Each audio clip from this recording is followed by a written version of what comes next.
Younger ഏജിലുള്ളവരും നമ്മൾ മനസ്സിലാക്കേണ്ടത് നമ്മൾ ഇടയ്ക്ക് PSA 40 കഴിഞ്ഞാൽ ഡെഫിനറ്റ്ലി ചെയ്യണം. ഇപ്പം നമ്മളൊരു 35 എത്തുമ്പോൾ തന്നെ ഞാൻ ഇപ്പോഴത്തെ ട്രെൻഡ് വെച്ചിട്ട് ഞാൻ പറയാം, എന്തെങ്കിലും സെമനിലോ അല്ലെങ്കിൽ യൂറിനിലോ വല്ലതും പസ് കാണോ അല്ലെങ്കിൽ യൂറിനറി സിംറ്റംസ് എന്തെങ്കിലും കാണോ ചെയ്യുകയാണെങ്കിൽ ഡെഫിനറ്റ്ലി PSA നോക്കണം.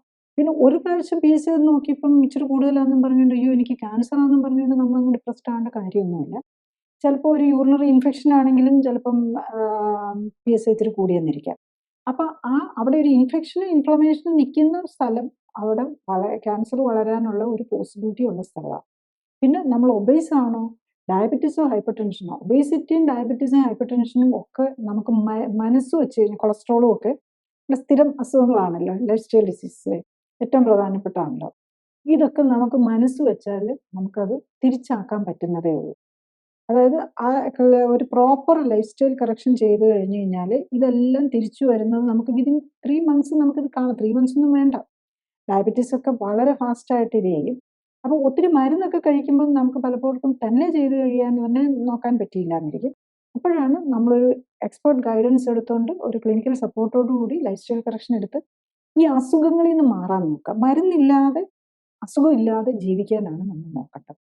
അപ്പം പ്രോസ്റ്റേറ്റ് ക്യാൻസറിന് വരാതിരിക്കണം. ഒന്ന് നമ്മൾ ഇങ്ങനത്തെ അസുഖങ്ങളുള്ള ഒബേസിറ്റി, ഡയബറ്റീസ്, ഹൈപ്പർ ടെൻഷൻ എന്തെങ്കിലും വന്ന് അത് നമ്മൾ ലൈഫ് സ്റ്റൈൽ കറക്റ്റ് ചെയ്ത് അത് തിരിച്ച് മരുന്നില്ലാതെ ഇതെല്ലാം നോർമലാക്കാൻ പറ്റണം. അത് സാധിക്കുന്നതേ ഉള്ളൂ. അതിന് സ്വയം സാധിക്കുന്നില്ലെങ്കിൽ അതിന് സപ്പോർട്ട് എടുക്കുക. പിന്നെ PSA ഒരു 35 ആയി കഴിയുമ്പോൾ തന്നെ നോക്കി തുടങ്ങുക. ഈവൻ 30ക്ക് നോക്കുന്നതിന് പോലും തെറ്റില്ല. കാരണം അത് വളരെ എക്സ്പെൻസീവ് ആയിട്ടുള്ള ഒന്നും അല്ല, വലിയ ഇതൊന്നും അല്ല. നമുക്കൊന്ന് നോക്കിയാൽ നമുക്കറിയാമല്ലോ. പിന്നെ വൺസ് ഇൻ എ ഇയർ എങ്കിലും PSA നോക്കുക. അതുപോലെ തന്നെ ഒരു അൾട്രാസൗണ്ട് സ്കാൻ അബ്ഡോമൻ എടുക്കുക. കാരണം അത്രയധികം ഇൻഫർമേഷൻ കിട്ടും. സൈഡ് എഫക്ട്സ് ഒന്നും ഇല്ലാത്തൊരിതാണ്. അപ്പം ഇപ്പോൾ ശരിക്കും പറഞ്ഞാൽ പ്രോസ്റ്റേറ്റ് മാത്രമല്ല, ഒരു ട്യൂമർ മാർക്കേഴ്സിൻ്റെ ഒരു ഗ്രൂപ്പ് നമ്മൾ എല്ലാ വർഷവും ചെയ്യുക.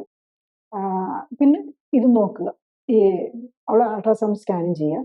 പിന്നെ വെയിറ്റ് കൂടുന്നു കണ്ടു കഴിയുമോ, കുടവയറ് വയ്ക്കുന്നത് കണ്ടു കഴിഞ്ഞാൽ അപ്പം തന്നെ നിങ്ങൾ പ്രോസ്റ്റേറ്റ് ക്യാൻസറിന് മാത്രമല്ല, ബിനൈൻ പ്രോസ്റ്റേറ്റ് ഹൈപ്പർപ്ലേസിന് മാത്രമല്ല, ഡയബറ്റീസ്, ഹൈപ്പർ ടെൻഷൻ വരാവുന്ന എല്ലാ ജീവിതശൈലി രോഗങ്ങൾക്കും അതൊരു പരിഹാരമായിട്ട് കിട്ടുകയും ചെയ്യുന്നുള്ളതാണ്.